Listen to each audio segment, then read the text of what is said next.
Hey there and happy Tuesday. So today I get to kick off another virtual stamp party, and this one's for Kathy Hunter and her group of crafting friends. So I'm excited to have more ideas to get to show you, and I'm going to show you some new products. And what I had in mind ties in perfectly because today Stampin' Up! Announced that they have added additional celebration products to their offerings and listings. So out of that brochure, that whole brochure still going strong, minus two products that I mentioned yesterday, the tree lot dies and then the soft seafoam and pool party cards and envelopes. Those have sold out, but otherwise everything else is still available, as well as a page of new products, which I'll turn my camera around and show you in a bit. And I'm using one of the products on today's card. So I feel like when the calendar flipped to August, I had fair game to start showing you guys some fall products. And I know a lot of you guys like to stamp and craft with fall ideas too. Hi there, Lois. And Lois got to see my grandson Weston out and about last night, so that was kind of fun to get a text from Lois like, hey, I just saw Weston. It's like, oh, I didn't. All right, so let me get started. I just kind of want to make sure that my iPad is here to catch your questions, and let me get my camera turned around, and then I'll dig into the card because I am super excited just to show you kind of one of those cards that looks kind of cool but doesn't take a lot of elbow grease to kind of make it come together. I love cards like this that you just kind of like putz around with and it just kind of happens. So here it is using the Perched in a Tree card, and I really want to show you this beautiful paper that I haven't touched base with yet from the annual catalog when that came out in May. So here it is. No matter the season, I'm here for you. So I'll set that aside, and where the products are coming from, Perched in a Tree is from the mini catalog. And that's on page 46 here. You can see the bundle, the stamp set, and you can see that the dies cut out to the bird and the branch. And I'm going to show you some more dies. There's more dies than just those two. And then there's more stamps that aren't cut out. So I'm going to be using the sentiment and then kind of these little, I call them fluff stamps. They just kind of add fluff to your design and help with some texture and such. So that's there. But the exciting part is if you want to just purchase the stamp set and pay for that, there's an opportunity now through the second availability of celebration products, the 2nd through the 31st of August. So basically today through the rest of the month, the aspen tree dies, which is what makes this beautiful background there, that can be free. All of these dies, that whole set, with $100 order. So if you have a list of things that you need, like adhesive, envelopes, cardstock, or just, you know, some bundles that you thought, oh, I'm kind of on the fence, but to think like, oh, maybe I'll order a bundle and then get that for free, and some other things, now is the time to do that. So I think it's pretty cool that they're offering some different things. So the ones with the gold circles are the $50 levels. So there's 1, 2, 3, 4, 5 of those, or 6 of those, excuse me, and 1, 2, 3, 4 offerings that are the $100 levels. So the $100 levels are all dies, and then the other ones are just various products as well. And these are posted on my Facebook page, so I'm not going to zoom in or get any closer to them just because you can see them better that way anyway. But I do kind of want to show you this 12 by 12 paper. It is in the back of the catalog, and it's called Distressed Gold 12 by 12. Hopefully the camera picks that up, but you get a couple sheets of this pretty gold paper. And so it's just so fun to see how that shimmer, shine, and distressed look comes through on this. It's not acetate, because in the catalog, you know, it's kind of like, okay, is that going to be like the acetate? Because our acetate, I feel like, has that kind of textured look to it. This has shimmer, shine, but almost more of a matte finish to it versus the acetate, you know, has like that window sheet feel to it. But this kind of has a more of a matte finish to it, which is kind of nice. So I wanted to kind of highlight that so you can see it a lot better, of course, than in the catalog if I can show you a big, nice chunk of it. So that's how that goes. Hi there, Carla. Thanks for joining in, and Diane too. So we've got some more people chiming in here. So my color combination today, besides that distressed gold, is some crumb cake and very vanilla. So definitely pulling in some fall colors.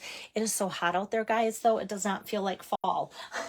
So my poor guys out working in this heat, I feel really bad for them. So kind of feeling a little spoilt here in my little creativity cave here. So let me pull out this to get started with my card. So this is a piece of Very Vanilla, cut 4 inches by 5 1/4. Hi there, Wendy. Good to have you on here. And as I was showing you that stamp set, that's part of the bundle here. Did I? Yeah, I think I did. Let me just pop that. Kind of showed it to you in the catalog. So this is the stamp set, and then these are the coordinating dies.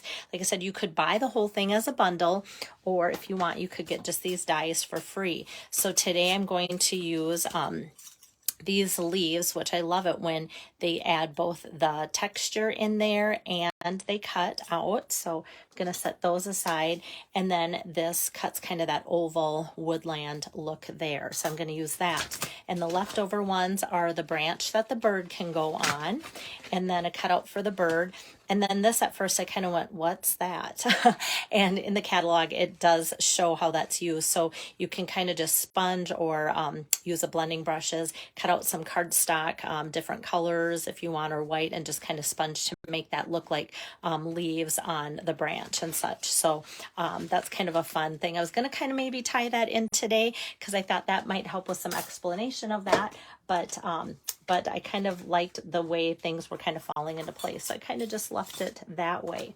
All right. Hi there, Shannon. Good to have you on here. Yes, and Carla gets to watch live, which is unusual because you're so busy. All right. So this die is fairly large, and like I said, with this being 4 by 5 1/4, you can see it does take up quite a bit of that space. So I kind of want to make sure I have some edges showing, so I have somewhere to put little bits and pieces of adhesive. So I'm just going to run that through my cut and emboss machine. And not that it's really intricate, but I just am running it back and forth to give it a couple passes so that it cuts out really well. And most of the pieces just kind of fall out like so. So don't you love it when you can pick up a die like that and it's all just cut out and you don't have to pick and poke to get it all to come out? So that's always a plus for me. Love it. Okay, and then that I'm going to set aside. And I'm going to next pull in. So this is going to kind of fit on there like so. And next I want to pull in my blending brush. That's what I want to do. Sometimes just because the way I made it doesn't always mean that's the way I'm going to do it in my video. There's always like pros and cons to how I do things, and I learn from myself as I go along. So I try and kind of get rid of those hurdles for you guys. So I'm going to open up my crumb cake. Hi there, Kay. Thanks for sharing. And with my blending brush, I love on these videos to give you some technique, you know, things on how to show this, and I'm getting some new viewers. So if this is new to you, with the blending brush, I just kind of do this counterclockwise swirl, and then starting off of my paper, then I kind of just go towards my die cut image here. And I'll pick up some more. I always like to start lighter, and then I can always pick up more ink. So just kind of by doing that, it's kind of a do-over if you get kind of too much of the ink, or if it's heavier in spots because you kind of haven't started off your paper. And I think that's what gives it that really nice soft look. And then I'm just going to go over a little bit heavier in the center where the actual kind of birch trees are. So I'm just going to kind of press in that bit of ink there like so. So we have that, and it almost looks like woodsy now. And that was my whole goal, was to make it look kind of woodsy. And sometimes you might look at this and go, okay, did it change that much? Or Is it dark enough? But this was the same color it started. And now you can see it's still, you know, coordinates beautifully, but it now just has that layer of ink on there, which is really pretty. So now I'm going to fill in the back. And I was debating today about using Designer Series paper, which I might on a different card on a different day. But I kind of wanted to show you these fun stamps that are part of the stamp set in the Perched in a Tree. So this one, I don't know if I want to call it like cloudy or solid or what versus the dotty image, but I'm going to start with this one and also get out my crushed curry ink pad. And I know there's several of you that as soon as I say crushed curry, you're like, oh, that's my favorite fall color. So I'm always excited to bring that out because I love using it for fall. I do feel like it really sets the tone. So I'm going to ink that up in my crushed curry ink pad. And I'm just going to ink and without re-inking, just kind of keep stamping and just kind of keep going almost like in a circular pattern. And I'm kind of keeping in mind that I'm going to be filling this space in. So I don't want to go too far out of like the oval look, but I do kind of want to fill it in. If I go outside, it's not that big of a deal either. Like if it peeks outside of where these edges are, I'm totally fine with that, and it just kind of adds some color to those edges. But hi there, Joy. I do love the color variation that stamping without re-inking gives that.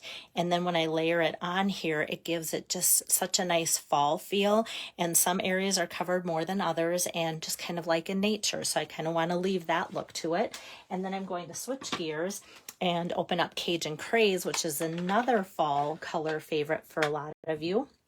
And then I'm going to get out my little dotted stamp here. I'm going to bring back my scratch paper. So as I ink this up, I kind of just tap it on there and give it kind of a nice tap on some scratch paper so it's not so full strength. And then I'm just going to do that again and just kind of dot here and there on my card to just add a little bit of color. So we're just kind of making a background splatter there too. Thank you, Joy. So yeah, it comes together pretty easy. Those dies are just so pretty. I knew when I saw the July through December catalog that this was going to be one of my favorite things to work with, just because I thought this die alone was just so different and pretty. So now we've kind of got that filled in there. And this I thought about popping up, but I'm going to do more popping up on the other layers. So I'm just going to take and get my adhesive going on some of the corners and different pieces of my tree here to get that to lay down well on top. So we've got this very vanilla layer here that I've worked with to go on top of the other very vanilla layer. And now it really comes together quick because we're just going to grab a strip of crumb cake cardstock, and that is just 1 inch. And I just grabbed a whole strip. Sometimes I feel like it's just easier to grab a strip to work with. Hi there, Fran. I feel like I haven't seen you on here for a while. It's good to see your name pop up. And for the sentiment, it says, no matter the season, I'm here for you. And those are always such great cards to have on hand to send out for different occasions. So I'm just going to center that on this 1 inch strip with the Cajun Craze ink again, to continue to tie that into my card. And then just for simplicity, just going to bring over my trimmer and cut that. It's going to be about 3 inches long. So if you are the person that likes to have that pre-cut exactly, then it'll be 3 inches by 1 inch there that way. And I'm just going to set that aside until I run my dies through of those leaves. Here they are. So from the aspen tree dies, we've got a couple different leaf sizes. And let me take and kind of shake off the mess from that last die that I used, the aspen die. Pieces off. Like I said, I'd rather just kind of shake them off my cutting pad than try to poke them through out of the die. I always love it when it falls out so well. Okay, so this piece of distressed gold paper, So, so pretty, guys. I'm just going to lay those 2 leaf dies down on there and run that through. What I think is kind of fun is the paper still stays, you know, just videos. So there we go. Now I'm back on. So I always want to slow down so you guys don't miss anything when it says trying to reconnect. Whoops. So if you can see here, let me get my light source, good grief, a little bit closer there. So you can still see all that distress look stays within that paper. And then you can see the veins that the die embosses on there as well as cuts out. So that's just so pretty and so easy. It, to me, makes this card happen so quickly. So for this sentiment, now I'm just going to tip that over and put kind of little dimensionals, kind of stagger back and forth, about 4 of those, so that they have a spot to both stick onto the card and kind of to allow these leaves to pop under.